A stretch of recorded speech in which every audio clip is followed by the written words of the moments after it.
आज बुधनी में नामांकन दाखिल करने के लिए कांग्रेस के प्रत्याशी आदरणीय राजकुमार जी पटेल साहब का हम सब लोग सारे नेतागण जा रहे हैं।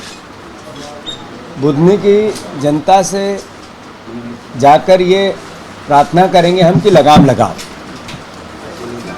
लगाम लगाओ भारतीय जनता पार्टी पे। तो गेहूं के दाम 2700 मिलेंगे, लगाम लगाओ भारतीय जनता पार्टी पे तो धान के दाम मिलेंगे, लगाम लगाओ।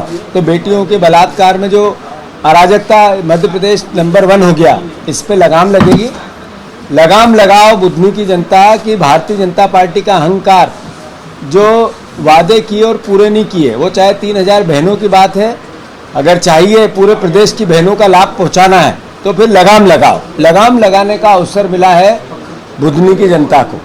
शिवराज जी देश के कृषि मंत्री है और किसान का बेटा अगर 6000 रुपये दाम की बात करता है और फिर भी वो सुनते नहीं है, इसका मतलब उनको लगाम लगेगी। अगर बुधनी की जनता चाहेगी तो पूरे मध्य प्रदेश में भारतीय जनता पार्टी की जो सोच है, जो विचार है, जो अहंकार है, वो एक तरह से लाइन पे आएगा।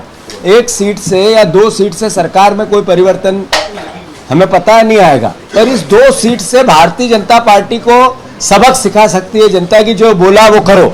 मैं मानता हूँ कि एक तरफ वो अनाज की धान की पोटली है और दूसरी तरफ गेहूं की पोटली है, और इन दोनों पोटलियों से मध्य प्रदेश की जनता को अगर सहयोग करना चाहती है बुधनी की जनता तो फिर बीजेपी को हराएगी और कांग्रेस पार्टी को भारी बहुमत से जिताएगी। मैं मानता हूँ अंतर विरोध भारतीय जनता पार्टी का जग जाहिर है, मीडिया में रोज आ रहा है, और विजयपुर और बुधनी दोनों सीट कांग्रेस पार्टी जीतेगी। तो आप लोगों को कुछ पूछना? राजपूत है, पूर्व विधायक, लगातार कार्यकर्ता, क्या लगता है बीजेपी के लिए मुश्किल खड़ी करेंगे? वो भारतीय जनता पार्टी का अंदरूनी मामला है और मैं समझता हूं कि इसमें हमारा तो मोटिव है जनता, पब्लिक। इस भारतीय जनता पार्टी ने जो वादे किए प्रदेश की जनता से और वोट लिया और अब उससे मुकर गई। अगर उन वादों पर भारतीय जनता पार्टी को फिर लाना है तो बुधनी को जनता और विजयपुर की जनता को अवसर मिला। अर्जुन आर्य भी आपके भावी प्रत्याशी समाज, मैं इस पे कल भी कह चुका हूं कि सपा का और कांग्रेस पार्टी का गठबंधन है, यूपी में भी है और आगे भी है। 30 तारीख के बाद उस पर उत्तर दिया जाएगा, अभी उसमें समय है। कल कैलाश जी ने इंदौर में बोला कि बटोगे तो कटोगे, ये महाराष्ट्र और झारखंड में नारा बन चुका है चुनाव तक। भारतीय जनता पार्टी का जो सोच है वही बंटवारे का है, घृणा का है, नफरत का है।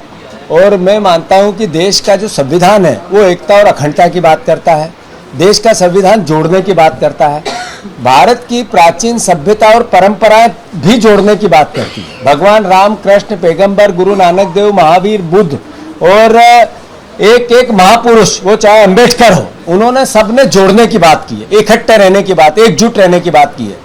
राहुल गांधी जी ने 4000 किलोमीटर पैदल चलकर संविधान हाथ में लिया और प्रेम, प्यार, मोहब्बत, भाईचारा, एकता, अखंडता, इस देश के मौलिक अधिकारों की रक्षा जियो और जीने दो, सुप्रीम कोर्ट ने कहा है। कल ही कहा है चंद्रचूड़ जी ने कि देश की प्राचीन जो इतिहास है वो जियो और जीने दो वाला है। तो मैं मानता हूं कि ये इतनी सारी परंपराएं, इतने सारे महापुरुषों की बात, इतने सारे धार्मिक जो परिवार के हमारे आदर्श हैं, उनके विचार, उनके संस्कार से बड़े नहीं है Kailash ji. For exclusive and insightful videos, subscribe to our new channel ABP Live Premium.